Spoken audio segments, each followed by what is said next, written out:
From Johnny Jones III, a former chief federal judge for the Middle District Court of Pennsylvania, is currently the president of Dickinson College.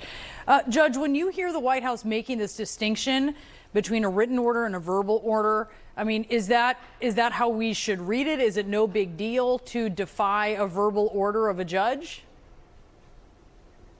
It's a very big deal, Brianna, and of course it's good to be with you again. And it is a very disingenuous argument, and I suspect what's going to happen today in front of Judge Boasberg is he's going to look the government's lawyers in the eye and say, you very well knew what my order was, and I wasn't, playing games, and you're being too cute to say, you're waiting for a written order. I think it simply doesn't hold up, and an order from the bench has the same vitality as a written order. Okay, so if that's what you're looking for when we see this hearing at 5 p.m., if that is the determination that the White House defied this order, what's next? What legally is next? Well, first of all, lawyers who practice in front of the court have, Brianna, what's called a duty of candor to the court. They've got to be truthful. And I don't know what they said during the hearing on Saturday, which, by the way, is pretty extraordinary for the judge to convene on Saturday. So everybody knew it was an emergent situation at that point. But what's next is potentially sanctions. Now, Judge Boasberg can sanction the lawyers. He can have a more extended hearing and call other actors in on behalf of the government to find out who knew what and when. But I can tell you that there are a few things that fire up federal judges more than somebody just blatantly disregarding their court order. That's just not something that you want to do. And he's going to reflect that in his demeanor today. We had on the show, on the program just a short time ago, the former acting DHS secretary who said, sometimes in these things, it takes time for information to get passed to people on the ground. I don't know if that's a preview of what we could see in court.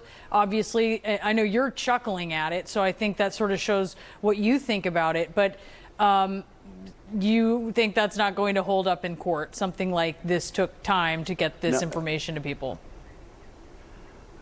I saw that interview, Brianna, and I'm astonished by that.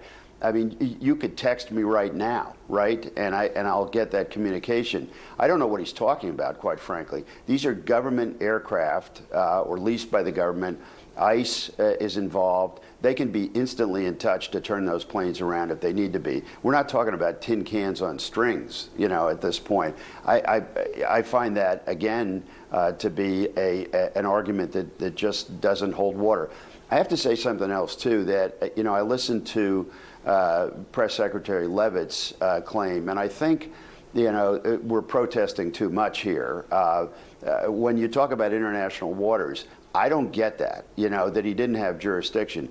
I wonder if they even made that argument on Saturday. This is a government plane. We're not talking about lack of jurisdiction just because it's out over international waters. Good luck with that argument, if you try to make it. And then, there are other arguments that I think are equally disingenuous, such as that this is one judge in one city. Well, that's the way our system works. This is a federal judge who has all the power and the emoluments that federal judges do. And to trivialize that, which the White House seems to be doing, kind of pokes in the eye the federal judiciary. Yeah, so that was what Carolyn Leavitt said. A single judge in a single city cannot direct the movements of an aircraft carrier full of foreign alien terrorists who are physically expelled from U.S. soil. This, of course, as you note, was a federal judge in U.S. District Court in D.C. With a lot of authority. But I just bigger picture want to also mention some things that another couple of key White House aides have said. Stephen Miller tweeted last week, judges have no authority to administer the executive branch. He said they have no authority to do that or to nullify the results of a national